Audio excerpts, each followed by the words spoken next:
कि जो कर्मी है भगवान को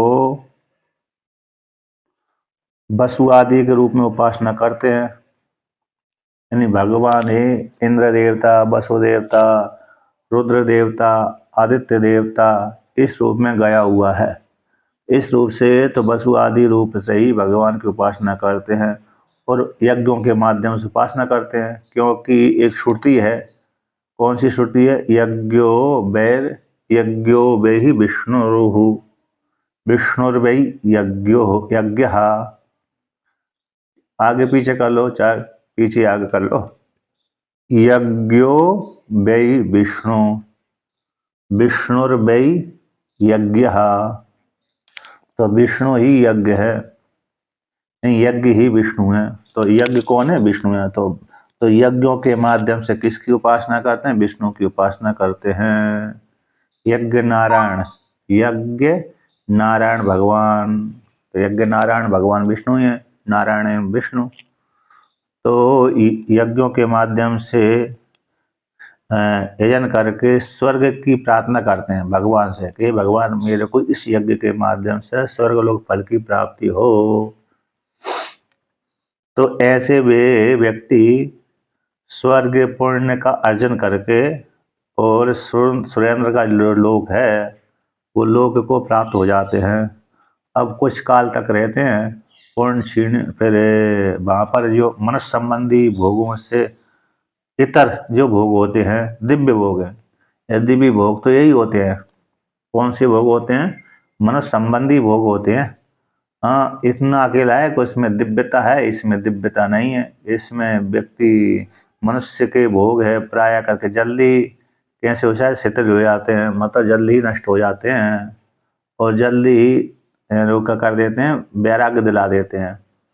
और वहाँ के भोग में आसक्ति हो जाती प्राय करके, क्योंकि अरे इंद्रिय आदि थकती नहीं है। मनुष्य शरीर में रह करके व्यक्ति की इंद्रिय थक जाती है और वहाँ पर इंद्रिय थकती नहीं है। यही विशेषता के लिए वहाँ पर शरीर युवा रहता है, यहाँ पर सभी प्रकार का रहता है।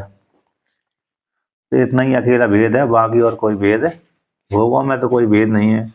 4 प्रकार के जो भोग जो थे, अन्न, चोष्य, लेह्य, पेय और भक्ष्य। भक्ष्यम भोज्यम लेह्यम चोष्यम, भक्ष्यम भोज्यम लेह्यम चोष्यम। इस प्रकार के 4 प्रकार के अन्न तो वहाँ पर भी प्राप्त होते हैं, यहाँ जैसे यहाँ पर प्राप्त होते हैं वैसे वहाँ पर भी है।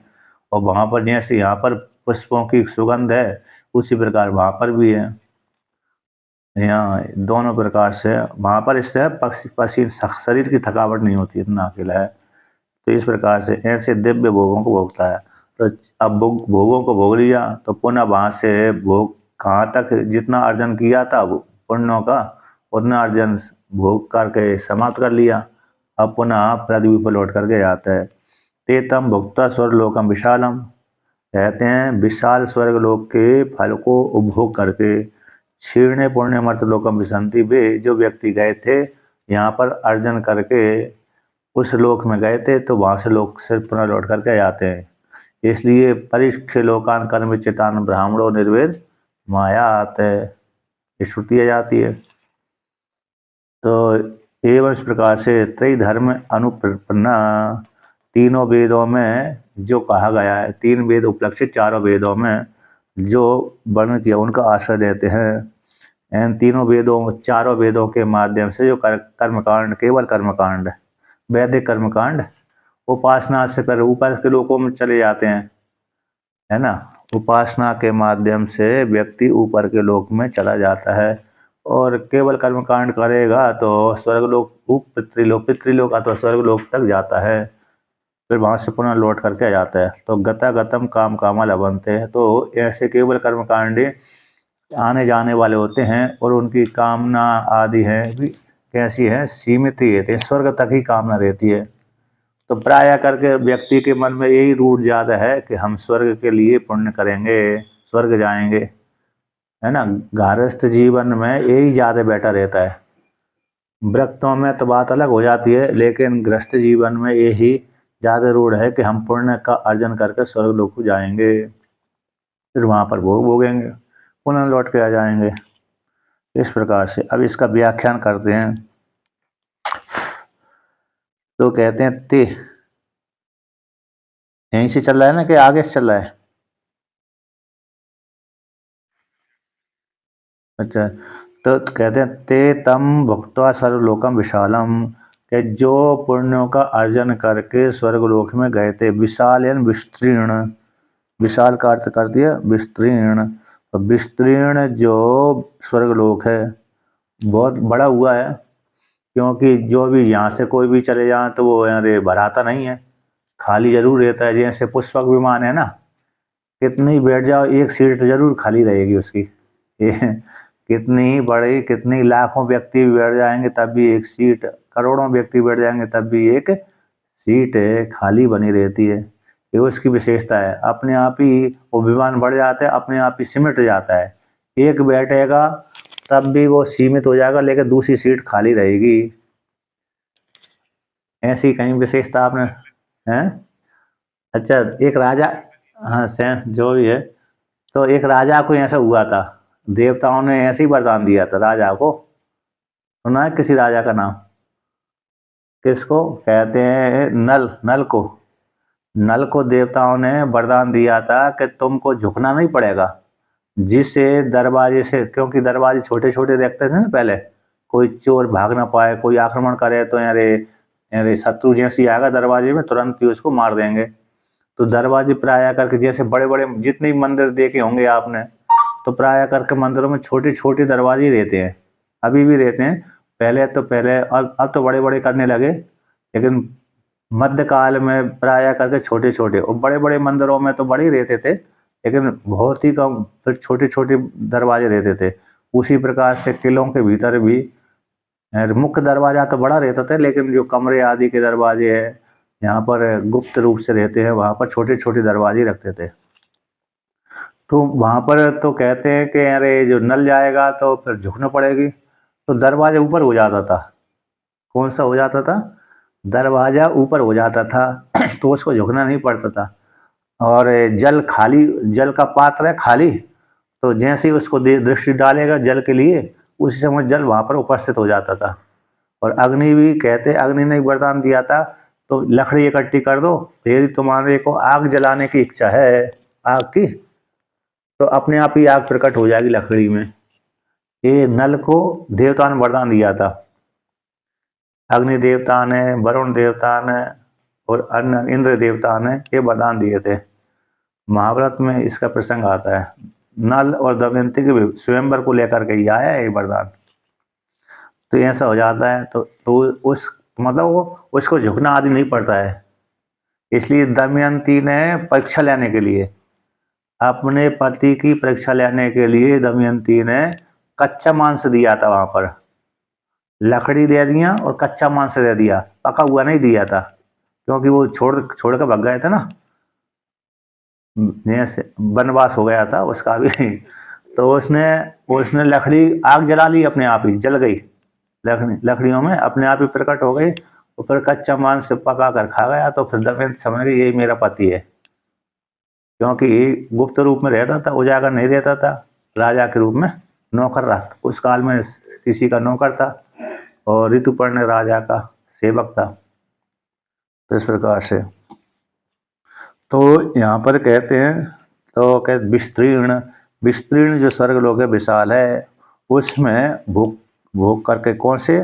स्वर्गलोक के फलों को भोग करके, क्षीणे पुण्य मर्तलोकम के, पुण्य के क्षय हो जाने पर मर्तलोकम इमम जो वर्तम लोकम है विसंति प्रविशंति अभिसंति, आ जाते हैं, लौट करके आ जाते हैं, प्रवेश करते हैं। विश्व प्रवेश धातु है, प्रवेश करना, अभिसंति लौट करके आ जाते हैं। कहते एवं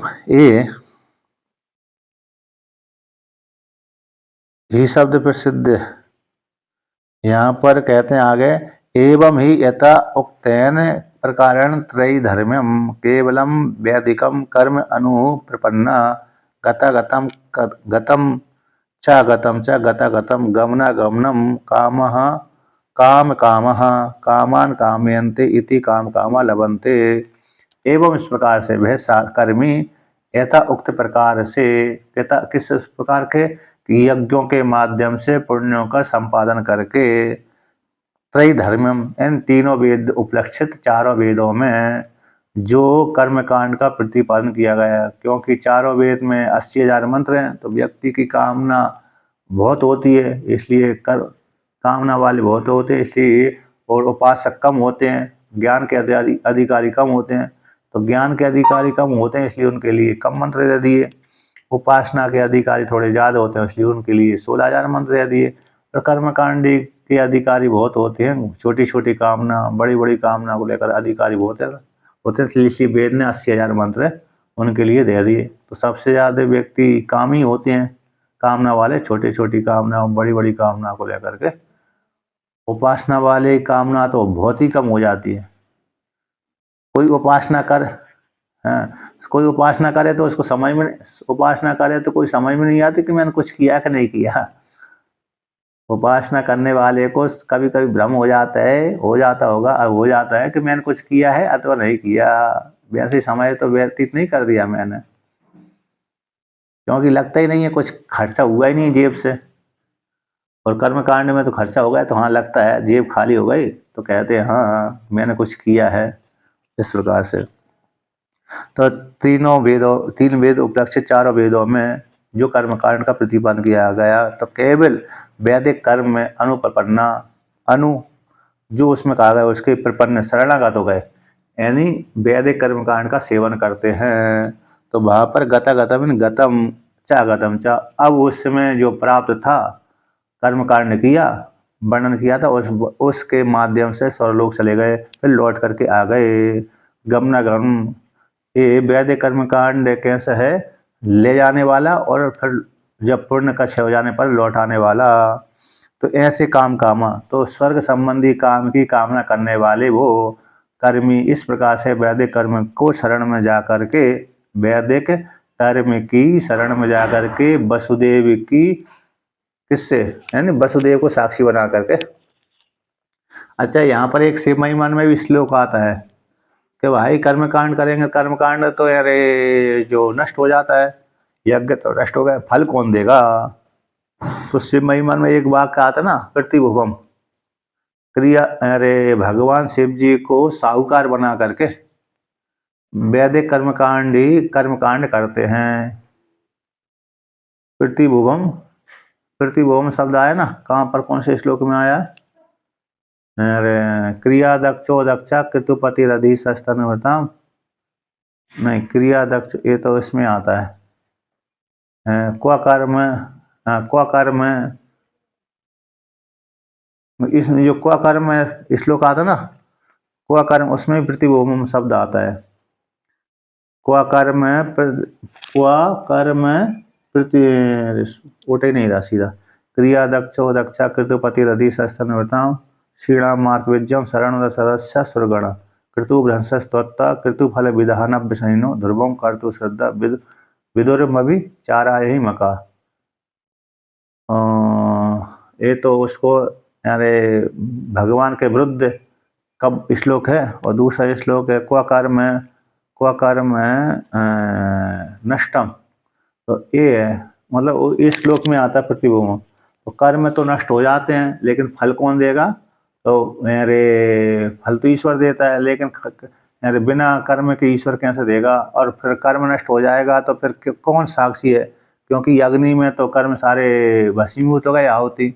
तो किसने देखा कि अरे यहाँ पर वो ये आहुति स्वर्ग लोग फल को देने वाली है, तो किसको साक्षी बना करके दिया जाता है। तो कहते हैं जैसे ऋण देने वाला व्यक्ति होता है ना, दूसरे वाले व्यक्ति को ऋण देता है लेकिन तीसरे व्यक्ति को साहूकार बनाता है।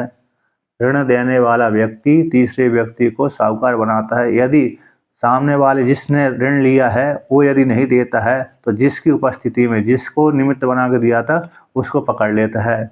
उसी प्रकार से यहाँ पर भी कर्मकांड भी, तो कर्मी कर्मकांड करता है वेद के अनुसार, लेकिन उसमें साक्षी किसको बनाता है कि ईश्वर को। ईश्वर ने बोला है कि इस कर्म से तुमको इस फल की प्राप्ति होगी, तो इसीलिए ईश्वर को साक्षी बना करके वो वैदिक कर्मकांड का कर्म करता है। इसलिए ईश्वर को साक्षी माना है उसने, इसलिए कर्मकांड का फल उसको प्राप्त हो जाता है। कर्म प्रध्वस्तम फलति पुरुषाराधनम रहते, इसमें इस वाक्य में आता है प्रतिभोग शब्द। तो उसी प्रकार से यहाँ पर भी तो कामनाओं को कामना करने वाले ऐसे कामा व्यक्ति, वो व्यक्ति स्वर्गलोक फल को प्राप्त हो जाते हैं और लौट करके हो जाते हैं। गतम एव ना तू स्वतंत्र, आने जाने वाले वैदिक कर्म कांड से आना जाना लगा रहता है। न स्वतंत्रम क्वचित लभंते इत्यर्थ, स्वतंत्र होकर के किसी फल को प्राप्त नहीं करते वैदिक कर्मकांड पराधीन होकर के। यानी स्वतंत्र जो फल है परमात्मा, वो वैदिक कर्मकांड के द्वारा प्राप्त नहीं होता। मात्र ज्ञान के द्वारा ही परमात्मा की प्राप्ति होती है। इस प्रकार से अब कहते हैं जो कामना वाले तो सर्वलोक में जाते हैं, फिर लौट करके जाते हैं। अब किंतु जो कामना से रहित है, दो प्रकार की कामना होती है, शुद्ध कामना अशुद्ध कामना। तो शुद्ध कामना होती है वो तो परमात्मा को प्राप्त करवाने वाली हो जाती है। अशुद्ध कामना यानी संसार वाली कामना होती है, वो तो संसार को ही देती रहती है। तो यहाँ पर कहते हैं जो कर्मकांड करता है व्यक्ति लेकिन फल को नहीं चाहता, फलम अनभिसंधाय, फल को नहीं चाहता है, कर्मकांड करता है, तो ऐसे आपकी आराधना करने वाला, सम्यक दर्शन में निष्ठा रखने वाले आत्यांतिक निष्कामों का कथम योगक्षेमम स्याताम, मतलब जो फल को तो चाहता ही नहीं है साधक है, दूसरा साधक है निष्काम कर्म करने वाले, और भगवान कृष्ण की ईश्वर की आराधना करते रहते हैं, तो और सम्यक दर्शन में जिनकी निष्ठा है, ऐसे व्यक्ति जो निष्काम कर्म करने वाले अत्यंत निष्काम है, कोई भी कामना नहीं है, ऐसे व्यक्तियों को योगक्षेम आप कैसे करते हैं। ऐसी प्राप्ति हो जाने पर कहते हैं ये पुनः निष्काम सम्यक दर्शिना, जो निष्काम कर्मी हैं, निष्काम सेवा करने वाले, निष्काम अनुष्ठान करने वाले हैं, और सम्यक दर्शन में जिनकी निष्ठा है, सम्यक दर्शन में आत्मा से इतर दूसरे में निष्ठा है ही नहीं है, तो उनका योगक्षेम मैं ही करता हूँ, ऐसा भगवान कहते हैं।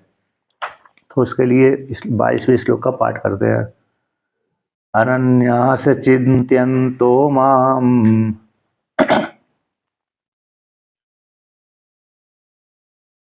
ये जनः पर्युपासते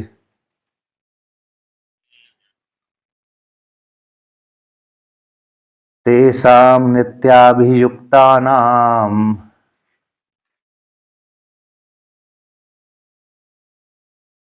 योगक्षेमं भवाम्यहम्।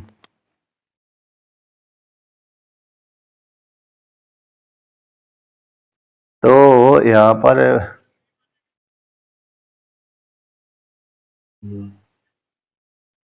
अच्छा अच्छा अच्छा, हाँ और क्या। तो यहाँ पर कह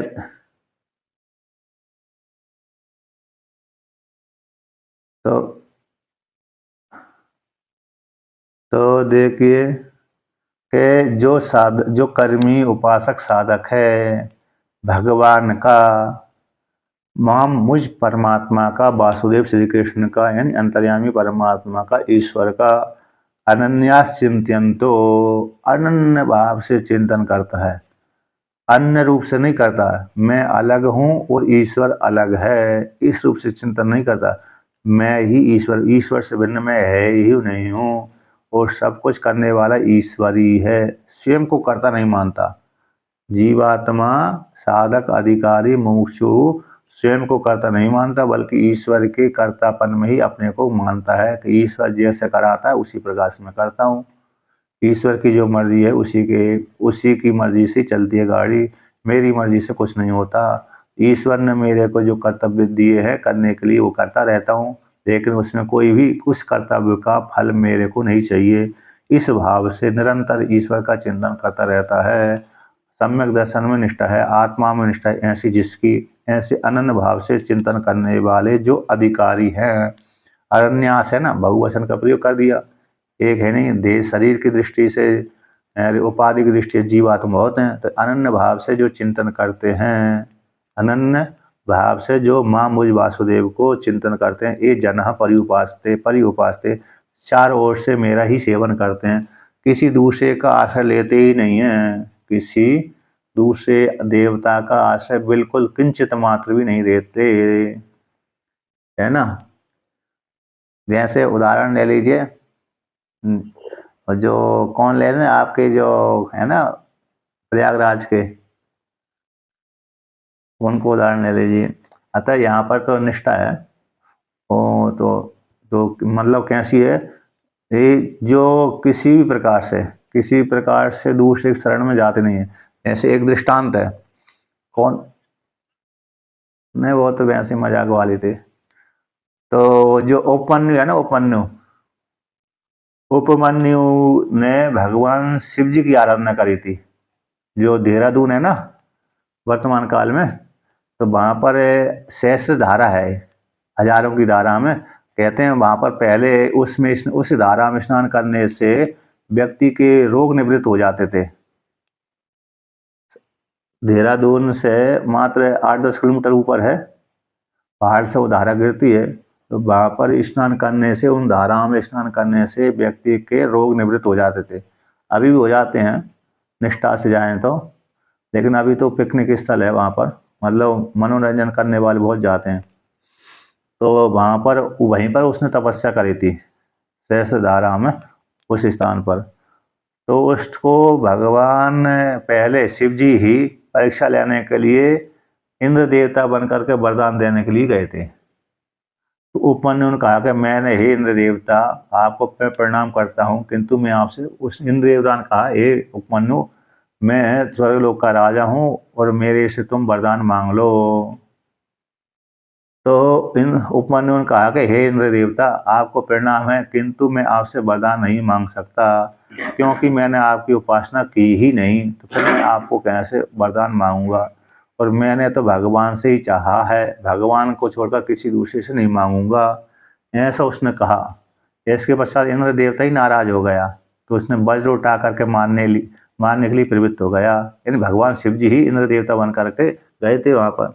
तो जब मारने के लिए प्रवृत्त हुआ तो उपमन्यु थोड़ा डर भी गया, तो भगवान को पुकारा, तो भगवान फिर इंद्र देवता से फिर शिव जी बन गए।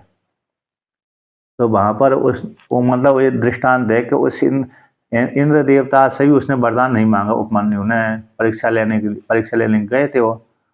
तो उसी प्रकार से दूसरे की उपासना करता ही नहीं था, भगवान शिव जी को छोड़कर किसी दूसरी की उपासना उसने, है।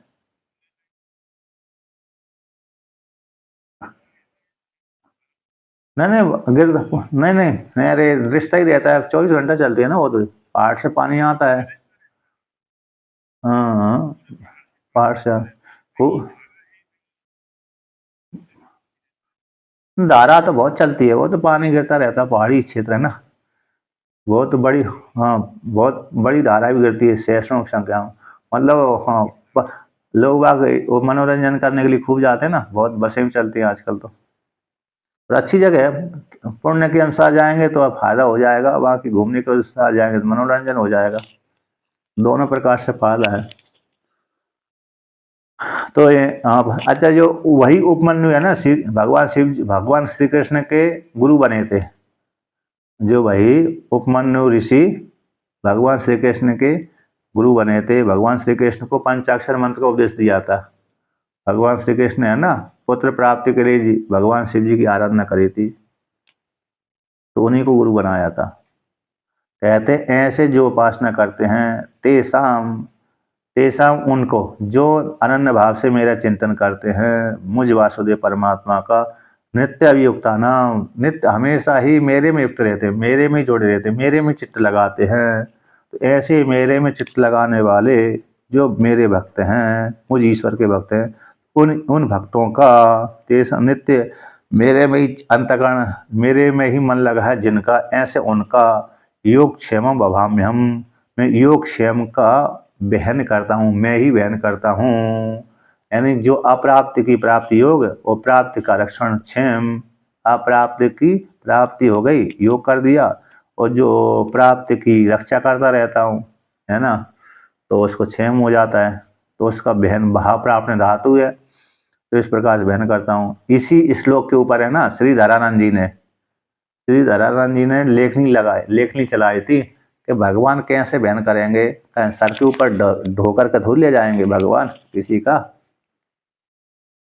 घर में योग क्षेम करेंगे, चलो रक्षा तो कर लेंगे, लेकिन घर के उसके पास में सर के ऊपर वजन रख करके गेहूं आटा दाल चावल लेकर के थोड़ी जाएंगे भगवान।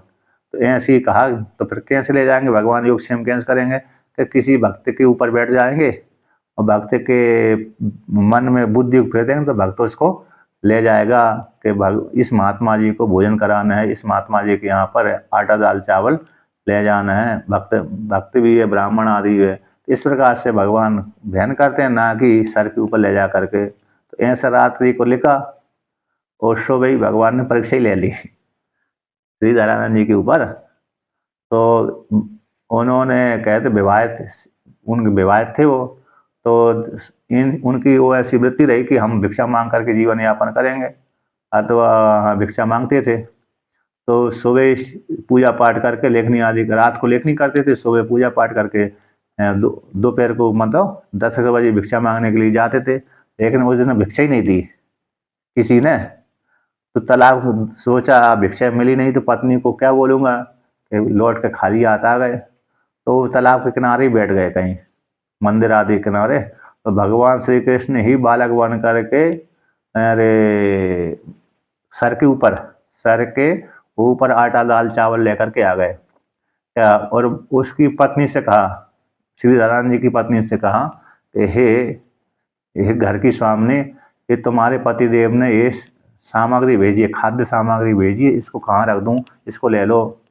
तो उस बालक को देखकर को पत्नी बड़ी मोहित हो गई, मतलब कैसे हो गई, खुश हो गई। उसने कहा यहाँ रख दीजिए। इसके पश्चात बालक से कहा, अरे तुम्हारे पीठ पे क्या हो रहा है?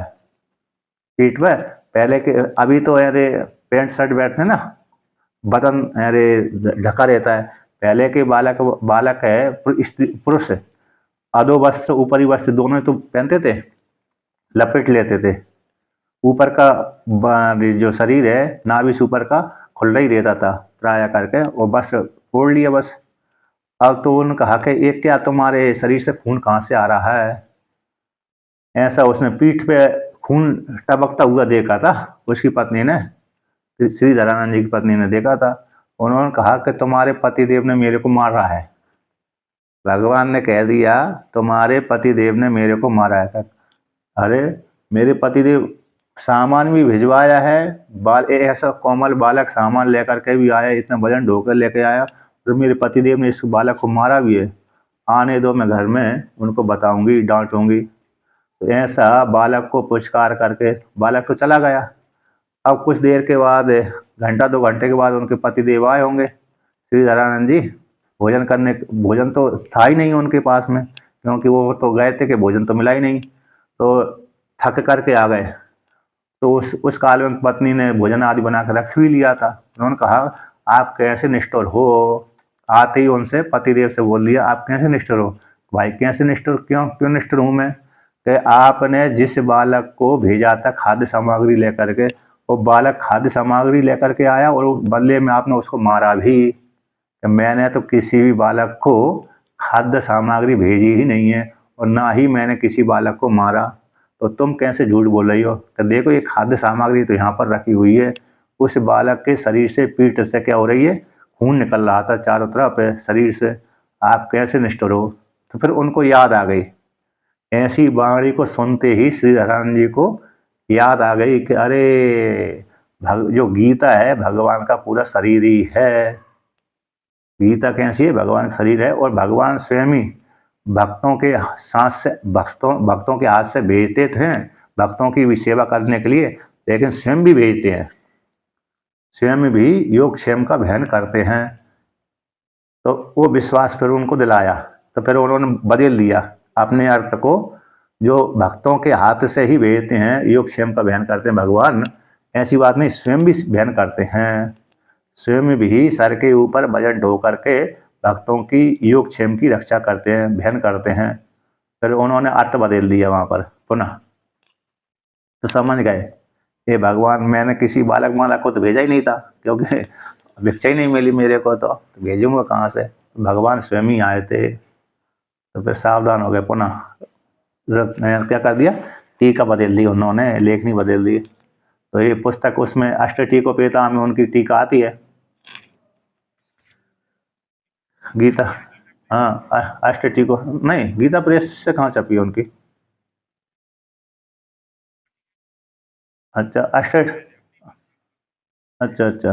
तो अष्ट टीकोपेता है, यानी चौकम्बा से निकलती है जो पुस्तक, उसमें 8 टीका है गीता के ऊपर, भाष्य के सहित है, तो उसमें उनके देते हैं।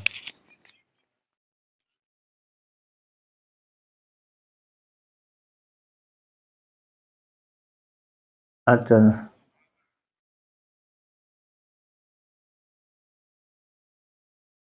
गीता की टीका है। अच्छा, वही। हाँ, अच्छा अच्छा। हाँ, मेरे पास तो वो 8 टीका वाली पुस्तक थी, वो दूसरी जगह ही रखी है मेरी पुस्तक, जिससे मैंने अध्ययन किया था। ये तो मैं कैलाश आश्रम से पढ़ा रहा हूँ। वो अच्छी है, 8 टीका वाली पुस्तक। विचार, पक्का, पक्का संकल्प नहीं हो पाया, नहीं तो उसको खरीद करके उसी से पढ़ा था। एक महात्मा को तो मैंने जबरदस्ती लुभा दी उसकी, लेकिन वो साथ ही नहीं रहा मेरे।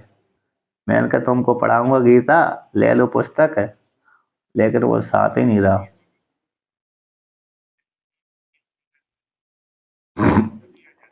नहीं नहीं, सही सही सही सही। हाँ, उसमें थोड़ा इतना है कि ये टीकाकार हैं सब वहाँ पर उठा देते हैं और ज़्यादा हो जाता है। अच्छा चलो, इसको और भगवान भास्कर इसका व्याख्यान करते हैं कि अनन्या यानी अपृथक भूतः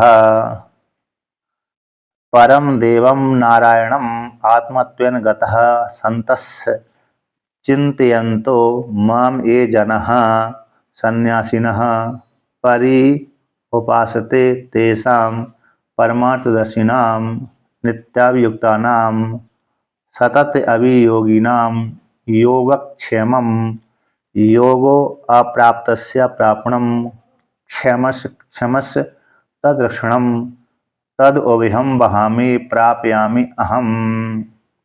अच्छा, ये श्रीधरानंद जी है ना, श्रीधर, श्रीधर स्वामी, वो बाद में सन्यासी बन गए थे, वो जगन्नाथपुरी के सन्यासी बने थे। हो सकते शंकराचार्य बने हों, लेकिन जगन्नाथपुरी के वो शंकराचार्य, जगन्नाथपुरी के, जगन्नाथपुरी के जो जगन्नाथ सन्यासी मतलब शंकराचार्य बने कि नहीं बने इसके विषय में संशय है, लेकिन जगन्नाथपुरी के सन्यासी थे वो। हाँ, उसी आश्रम में फिर रहते थे, बाद में सन्यास ले लिया हो, तो बाद में सन्यासी बन करके उसी जगन्नाथपुरी में ही रहते होंगे। हो सकता है शंकराचार्य भी बन गए होंगे, अथवा नहीं भी बने होंगे, क्योंकि कभी कभी यदि सभी लोग यहाँ रहे सन्यासी वो शंकराचार्य नहीं बनते विद्वान होने के बाद भी। तो ऐसे, तो कहते हैं अनन्य, ये तो विद्वान ही रहे अरे श्री दयानंद जी, है ना। हाँ, भागवत की टीका है, सबसे अच्छी है, सब वही तो टीका है, दूसरी तो टीका ही नहीं है, क्या है, एक है तो टीका है। अच्छा, भागवत वेद स्तुति उसी से खुलता है, वेद स्तुति की जो वेद स्तुति के ऊपर टीका है ना भागवत में, वो उसी से ही खुलता है, टीका से ही वो वेद स्तुति खुलती है, नहीं तो भाव ही समझ में नहीं आता है। और इन्होंने ऐसा सबसे कठिन भाग। अच्छा, अच्छा, टीका से। हाँ, मैंने भी जो मुंबई मुंबई में ना प्रोग्राम किया था, वेद स्तुति के ऊपर प्रवचन किया था मैंने, तो मैंने भी सारे श्लोकों के ऊपर व्याख्यान किया था। अब कहीं दोबारा फिर कहीं वेद स्तुति के ऊपर प्रवचन करेंगे, बार बार करते रहने से फिर बने रहते हैं। तो कहते हैं अनन्य यानी अपृथक भूता, जो पृथक भूत नहीं है, ऐसे अपने को पृथक नहीं जानता, किसको नहीं जानता, परम देवम नारायणम को।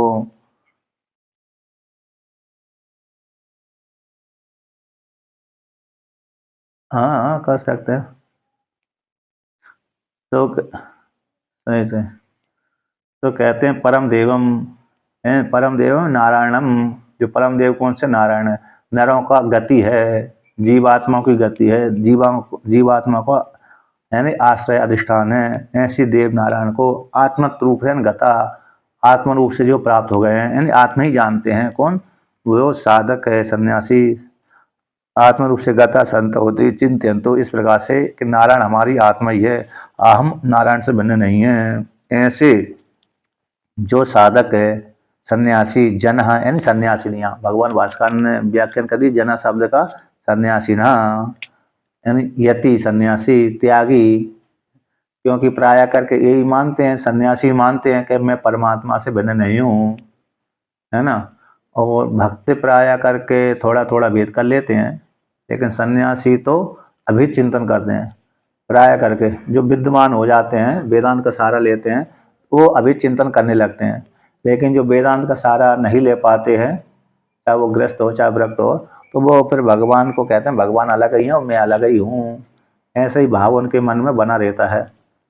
तो ऐसे जो सन्यासी हैं, उपास परिउपास्ते, यानी सभी से इतर से हट करके परमात्मा की उपासना करते हैं, तेसाम ऐसे उनका परमार्थदर्शी नाम, परमात्मा को ही देखते हैं, अन्य का देखते नहीं। ऐसे नित्य अभियुक्ता नाम, सतत अभियोगी नाम, निरंतर चिंतन करने वाले ऐसे सन्यासियों का योग क्षेमम, योग यानी अप्राप्त की प्राप्ति, अप्राप्तस्य प्रापणम योग हो गया, और क्षेमक तदरक्षणम, जो क्षेम है यानी जो प्राप्त हो गया तो उसकी रक्षा, उन दोनों का ब्रह्मी यानी प्राप्यामी, हम दोनों का मैं क्या करता हूँ? वहन करता हूँ। तो क्या आते हैं यहाँ पर इस प्रकार से वर्णन कर दिया। अब कहते हैं चिंत्यंत, है ना, चिंत्यंत तो कहाँ पर आया? चिंत्यंत तो मैं ही वासुदेव, यहाँ पर टीकाकार कहते हैं, टीका में आया पहली पंक्ति में कि अहम एव,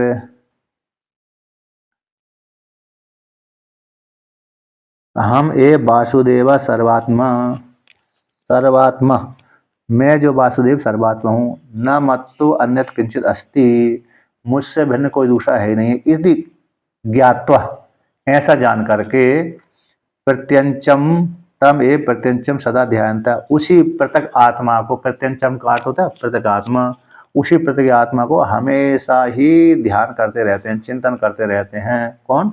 सन्यासी।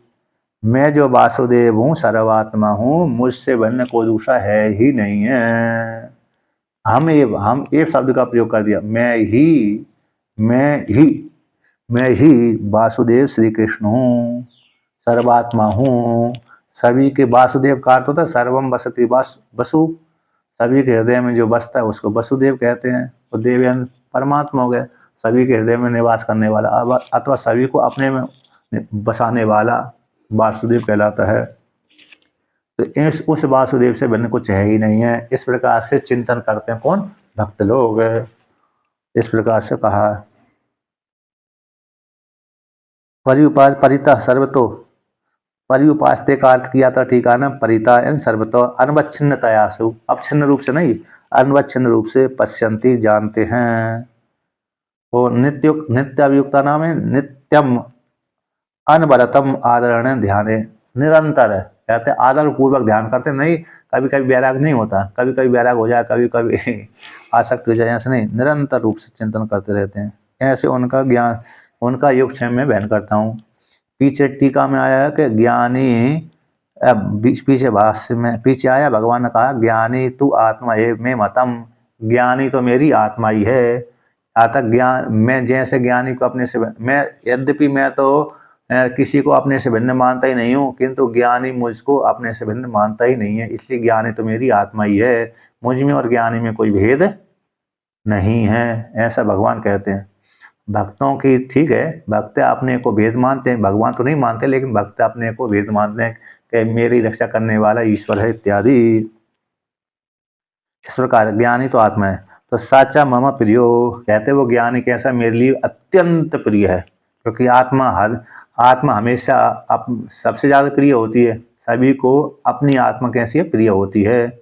दूसरे की आत्मा प्रिय नहीं होती, दूसरी अपने से भिन्न दूसरा प्रिय नहीं होता, बल्कि अपना ही प्रिय होता है। तो अपनी आत्मा, तो ज्ञानी मेरी आत्मा, इसलिए मेरे लिए अत्यंत प्रिय है। इस प्रकार से सच्चा वो ज्ञानी मेरे लिए अत्यंत प्रिय है। प्रियो यस्मात् जिस कारण से, तस्मात् है, ते मम आत्मभूता प्रियास्ते इसलिए जिस कारण से वो ज्ञानी मेरे लिए प्रिय, अत्यंत प्रिय आत्मा होने के कारण, तस्मात् उसी रीति से मम आत्मभूता, वे सन्यासी जो अनन्य चिंतन करते हैं ऐसे मेरे आत्मभूत होते हुए, प्रियास्या मेरे लिए अत्यंत प्रिय है, इसलिए अत्यंत प्रिय होने के कारण मैं उनका योगक्षेम करता हूँ। मैं क्या करता हूँ? योगक्षेम उनका करता रहता हूँ। अब यहाँ पर बहन करता हूँ। अब यहाँ पर शंका की है कि भाई चलो सन्यासी जो सन्यासी हैं आपका अनन्य भाव से चिंतन करते हैं उनका तो आप योगक्षेम बहन करते हो, लेकिन दूसरी जगह भी तो आप योगक्षेम का बहन करते हो। जो भक्तजन होते हैं आप उनका भी तो योगक्षेम बहन करते हो। सम्यक दर्शन में निष्ठा है जिनकी, उनका योगक्षेम बहन करते हैं भगवान इति। तो विशेषण को सहन न करते हुए, विशेषण को, इस विशेषण को सहन न करते हुए शंका करते हैं। अरे दूसरे भक्त भी तो कहते हैं कि भाई भगवान हमारा योगक्षेम का बहन करते हैं। ज्ञान ही कहीं अकेला भगवान योगक्षेम बहन नहीं करते, बल्कि अन्य भी तो कहते हैं, भक्तजन कहते हैं भगवान हमारी रक्षा करते हैं, भगवान हमारी रक्षा करने वाले हैं। भक्तजन कहते हैं कि नहीं कहते? कहते हैं। तो यहाँ पर उसी शंका लेकर कहते हैं ननु अन्यसाम अपनी भक्ता नाम योगक्षेम बहती है भगवान, अन्य जो भक्त हैं उनके भी तो योगक्षेम भगवान ही बहन करते हैं, बहती है भगवान। अत्यंत योग विवच्छित हो गया। तो अन्य जो भक्त हैं, अन्य जो भक्त होते हैं, सामान्य भक्त होते हैं, उनका भी तो भगवान बहन करते ही हैं। तो अत्यंत योग व्यवस्थित कर दिया यहाँ पर, अत्यंत रूप से क्रिया योग कर दी, जोड़ दिया। तो अत्यंत रूप से अर्थात हाँ भगवान बहन करते ही हैं उनका भी। तो फिर आपने कैसे कर दिया कि मैं तो ज्ञानी सन्यासियों का योगक्षेम बहन करता हूँ, जबकि लोक में देखा जाता है कि भक्त भी कहते हैं कि भगवान हमारे योगक्षेम का बहन करते हैं। फिर ऐसे कैसे कह दिया कि ज्ञानी की अकेली जो निरंतर चिंतन करते हैं उन्हीं का योगक्षेम में बहन करता हूँ, जबकि भक्तगण भी तो कहते हैं, भक्तगण ही सहन नहीं कर पा रहे, ये पक्षपात है भगवान का पक्षपात। भगवान से वो भक्तगण भी कहते हैं भगवान हमारा ही योगक्षेम बहन करते हैं, हमारा भी। तो ऐसी प्राप्ति हो जाने पर भगवान स्वीकार करते हैं। हाँ सत्यम एव बहती एव सत्यम बाड़म स्वीकार कर लिया। हाँ भगवान उन भक्तजनों का भी क्या करते हैं? बहन करते हैं, योगक्षेम का बहन करते हैं। सत्यम एव ठीक है, बहती एव यानी भगवान बहन करते हैं। किंतु परंतु कहाँ लगा दी? जब बहन करते हैं तो किंतु परंतु नहीं लगाना चाहिए, है ना। तो इसको लेकर के यहाँ पर कहते हैं कि किंतु अयम विशेषो, इसमें ये विशेषता है ज्ञानी में और सामान्य भक्तों में ये विशेषता है कि अन्य ये भक्तः ते स्वात्मार्थम स्वयं योगक्षेमम ईहन्ते अनन्य दर्शिनस्तु न आत्मार्थम योगक्षेमम ईहन्ते।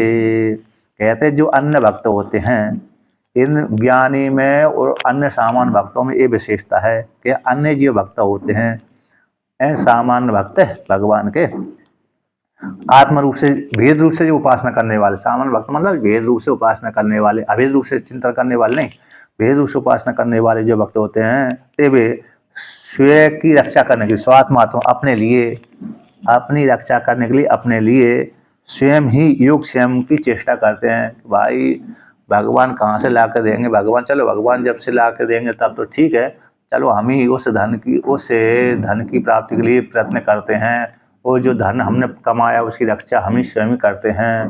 भगवान कौन रक्षा करने आएगा? अथवा रक्षा करने आएगा जब आएगा तब आएगा, इससे पहले हम इसकी रक्षा कर लेते हैं। तो ऐसे सामान्य भक्तों के मन में बना रहता है कि नहीं?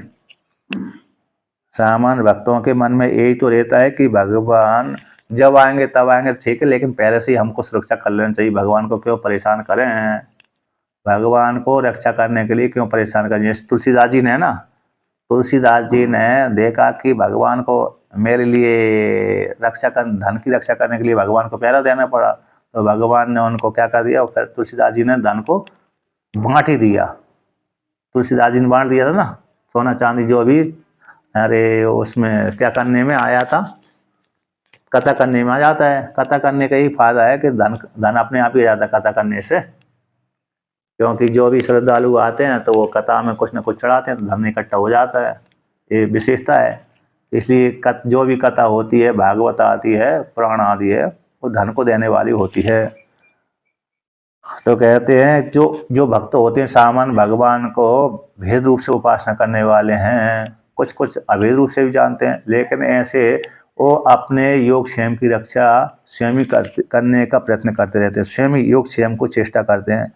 अब ये साम भेद बुद्धि वाले भक्त हो गए और सब कुछ करने वाले ईश्वर हैं ऐसा जानने वाले, किंतु अभेद रूप से चिंतन करने वाले को अब कहते हैं किंतु जो अनन्यदर्शी हैं, आखिर आत्मा से भिन्न दूसरे को मानते नहीं, ईश्वर से भिन्न दूसरे को जानते ही नहीं, अपनी आत्मा से भिन्न ईश्वर को जानते नहीं, ऐसे वो आत्मातम योग क्षेम नहीं अंते, आत्मा की रक्षा करने के लिए वो चेष्टा नहीं करते, अपनी रक्षा करने के लिए अथवा योग क्षेम की बहन करने के लिए कुछ भी चेष्टा नहीं करते। तो वहाँ पर वो तो बैठे रहते हैं कहीं कहीं, जैसे किसी किसी महात्मा का अरे इच्छा होती है तो भाई मैं यहीं रहूँगा और आप मेरे को भोजन ला कर देते रहना, है ना। तो भगवान उनको भोजन ला कर देते रहते हैं। ऐसे एक जगह में रहा गंगा किनारे, एक महात्मा जी बिठूर के पास में आश्रम है, बिठूर से थोड़ा 10-12 किलोमीटर। तो वहाँ पर वो महात्मा जी कुटिया में रहते हैं, मैं भी चला गया, उन्होंने बुलाया था मेरे को। तो बढ़िया गाँव वाले आते हैं, आज इसके घर से भोजन आएगा, कल उसके घर से भोजन आएगा, परसों उसके घर से भोजन आएगा। तो महात्मा जी को ना तो अरे आटा पिसाने की जरूरत है, ना गेहूँ खराब हो रहे हैं, आटा खराब हो रहा है, सब्जी नहीं है, इसकी बिल्कुल भी चिंता नहीं रहती। बस बना हुआ उनके पास में सुबह शाम भोजन आ जाता है ना। तो इस प्रकार से भगवान उसी 1 महीना मैंने रहा था उनके साथ, तो मैंने भी देखा तो बढ़िया योग क्षेम बढ़िया हो रहा है वहाँ पर। तो अपने लिए कोई चिंता ही नहीं है, तो अपने आप भगवान ने व्यवस्था करके रख लिया। तो गाँव वाले आ जाते हैं, तो गाँव वाले ऐसे ही जिम्मेदारी से जाते हैं, आज इसके घर से टिफिन आएगा ना, कल कल उसके घर से, अगले दिन ना, तो जिसका आज ड्यूटी थी वही टिफिन लेके जाएगा, उसके घर में पहुंचा देगा। तो भाई तुम्हारे तुम्हारे घर कल कल भोजन तुम्हारे घर से आएगा। हाँ करना चाहिए ना, महात्मा लोग तो ऐसे ही करते हैं, कभी बना भी लेते हैं, कभी खा भी लेते, दूसरे घर से मांगते भी हैं, दोनों प्रकार से।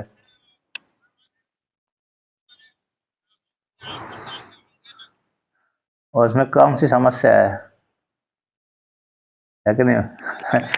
कौन सी समस्या है? बहुत से खाते हैं, बहुत से नहीं खाते हैं, और क्या। अरे मांसाहारी नहीं होने चाहिए, मांस दूषित अन्न नहीं होने चाहिए, इतना अकेला है। हाँ?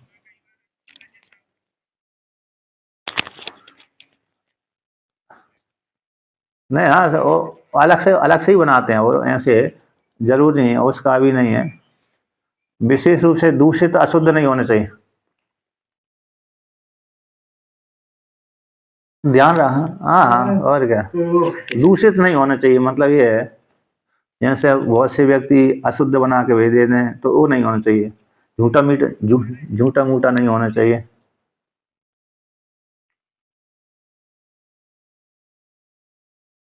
हाँ।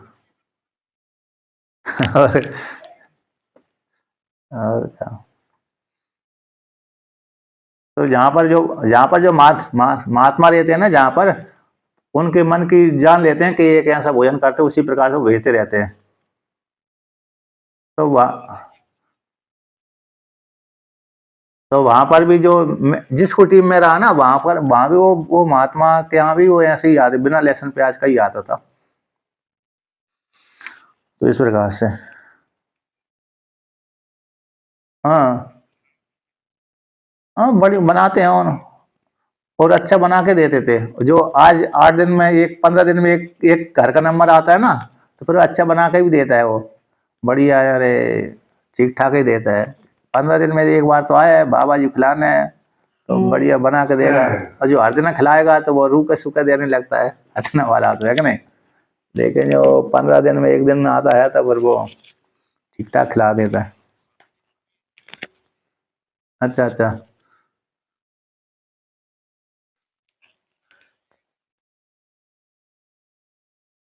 हाँ हाँ।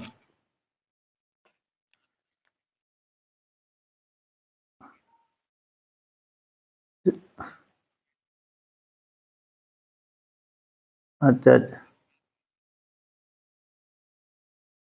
ठीक है, तो हमारे हाँ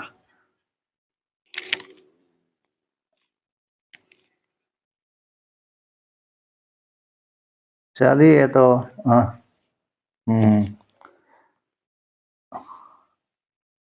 तो देखिए यहाँ पर कहते हैं हाँ, तो आत्मा के लिए ज्ञानी अपने लिए योग क्षेम की चेष्टा नहीं कर, रक्षा करने के लिए, आत्मा की रक्षा करने के लिए, प्राप्ति के लिए योग क्षेम की रक्षा वो चेष्टा नहीं करता। तो किंतु जो भेद बुद्धि भक्तजन होते, सामान्य भक्तजन होते, वो रक्षा करते रहते हैं स्वयं के लिए, स्वयं ही योग क्षेम का बहन करते रहते हैं स्वयं के लिए, स्वात्मात्मा में स्वयं के लिए स्वयं ही योग क्षेम का बहन करते हैं। और ज्ञानी ऐसा नहीं करता। वो मिल गया तो ठीक है, नहीं मिला तो ठीक है। नहीं ते जीविते मरने व आत्मनो गृदिम कुर्वन्ति। तो अब विशेषता देते हैं ज्ञानी में, ज्ञानी में क्या करते हैं, कहते ते वे जो ज्ञानी है जीवित विषय में और मरण के विषय में अपनी कोई भी कामना, उनकी इच्छा नहीं रहती। गृदियन कामना, गृदि शब्द का अर्थ किया यहाँ पर कामना। कहाँ पर है, टीका में आया, गृदि शब्द कामना का वाचक होता है। गृदि यानी अपेक्षा, कामना, गृदि यानी अपेक्षा है, नीचे से तीसरी पंक्ति की है, गृदि यानी अपेक्षा कामना ताम। तो जो आत्मा के लिए, अपने लिए, जीवित के विषय में अथवा मरने के विषय में भी कोई भी कामना उनकी नहीं रहती। कौन, ब्रह्मवेत्ताओं की, ज्ञान की। केवलम ये भगवत शरणा, केवल भगवान की शरण में ही वो रहते हैं जो अनन्य भक्त होते हैं। अनन्य भक्त अपने विषय में, चाहे भगवान का है, आज मरे चाहे कल मरे, चाहे मेरे को आज अच्छा भोजन मिले चाहे मेरे को कल खराब मिले, तो इस विषय में बिल्कुल भी चिंतन उनका नहीं होता। जीवित के विषय में, मरने के विषय में अपनी कोई कामना उनकी होती नहीं। आत्मा ने अपनी अपनी कोई भी गिरदी में कामना को करते ही नहीं है। चलती का नाम गाड़ी और रुक गई तो खटारा, ऐसा कहते। और क्या, चलती का नाम गाड़ी हो गई, रुक गई तो खटारा। तो केवल केवल भगवत शरणास्ते, केवल भगवान की शरण में वो रहते हैं। तो अतो भगवानम, भगवान एव तेषाम योगक्षेम भवन्ति, इसी हेतु से भगवान का योगक्षेम का बयान करते रहते हैं। इति शब्द, यहाँ पर इति शब्द बहती इति, इसलिए इति शब्दों विशेष शब्द संबंध थे। तो इसलिए विशेष रूप से भगवान जो ब्रह्मवेत्ताओं का योगक्षेम का बहन करते रहते हैं। और अन्य व्यक्ति जो सामान्य भक्त होते हैं वो अपने योगक्षेम का स्वयं ही बहन करते रहते हैं, इसलिए भगवान को चिंता ही नहीं होती। भगवान को चिंता नहीं होती। जैसे उदाहरण ले लीजिए, छोटे से बालक, छोटा सा बालक का योगक्षेम का बयान कौन करती है, उसकी माता करती है। जब थोड़ा बालक बड़ा हो जाता है तो वो कहता है ये तो खा लेगा उठा कर निकाल करके, उसको देने की जरूरत नहीं पड़ती माता को। 1 वर्ष के बालक को तो माता को देना ही पड़ती है, रक्षा भी करना पड़ती है, देना भी पड़ती है ना, उसको दूध आदि पिलानी पड़ती है। कहीं भाई बालक जब 5 साल का हो जाता है, 10 साल का हो जाता है, तो माता कह देती है वहां पर रखा है उठा के खा ले, तो वो भी उठा खा लेता है। लेकिन माता अरे काम में व्यस्त है, मैं ही खा लेता हूँ, उठा करके निकाल करके तो खा लेता है। तो वहां पर वो बालक अरे प्रतीक्षा कम करता है माता की, लेकिन यहाँ पर तो प्रतीक्षा में ही रहता है, छोटा सा 1 वर्ष का बालक। इस प्रकार से उदाहरण जान लेना चाहिए, दृष्टांत। अब आगे कहते हैं, ननु अन्यापि देवता से त्वामेव चेत त्वाम चेत तद भक्तास, तो त्वामेव भजन्ते सत्यमेव, कि अन्य जो देवता हैं, अन्यापि देवता, वो अन्य देवता भी त्वमेव चेत, तुम ही है, क्योंकि आप आज अरे देव परमात्मा ही तत्त रूप में गया हुआ है। तो ये कहते हैं कि अन्य आपी देवता भी त्वमेव, तो तुम ही हो, तो ते तद भक्ता, तो उनके जो भक्त है, देवताओं के जो भक्त है, अन्य देवता भी आप ही हो, क्योंकि हरि व्यापक सर्वत्र समान ईशावास्यमिदं सर्वम, और परमात्मा ही तत्त देवता में गया हुआ है, वसुदेव आदि के रूप में, वसु आदि के रूप में, वसु है, आदित्य है, रुद्र है ना, इनके रूप में गया हुआ है।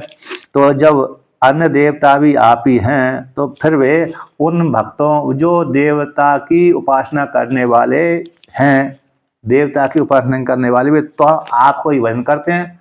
जो अग्नि की उपासना, सूर्य की उपासना, इंद्र देवता की उपासना करने वाले हैं, वे भी तो आपके ही भक्त हैं, क्योंकि आप ही अग्नि सूर्य चंद्रमा बने हुए हैं। तो ऐसी प्राप्त हो जाने सत्यम, कहते हैं ठीक है, हाँ ठीक है, मैं ही तत्त देवता में गया हुआ और मेरे ही वो भक्त हैं। तो फिर भी वो भेद पूर्वक जानते हैं, उसको लेकर कहते हैं ये प्यन्य देवता भक्ता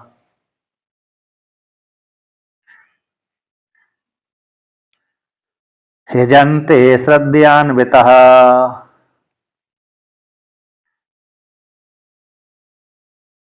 तेपि मामेव कौन्तेय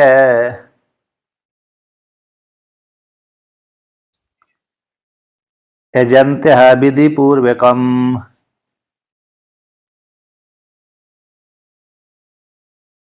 यहाँ पर कहते हैं जो अन्य देवता के भक्त होते हैं, अग्नि देवता, वरुण देवता, सूर्य देवता, चंद्रमा देवता के भक्त हैं, वो श्रद्धा से युक्त होकर के उनका यजन भी करते हैं, श्रद्धा से युक्त होकर के अग्नि सूर्य चंद्रमा आदि का उपासना भी करते हैं, यजन भी करते हैं।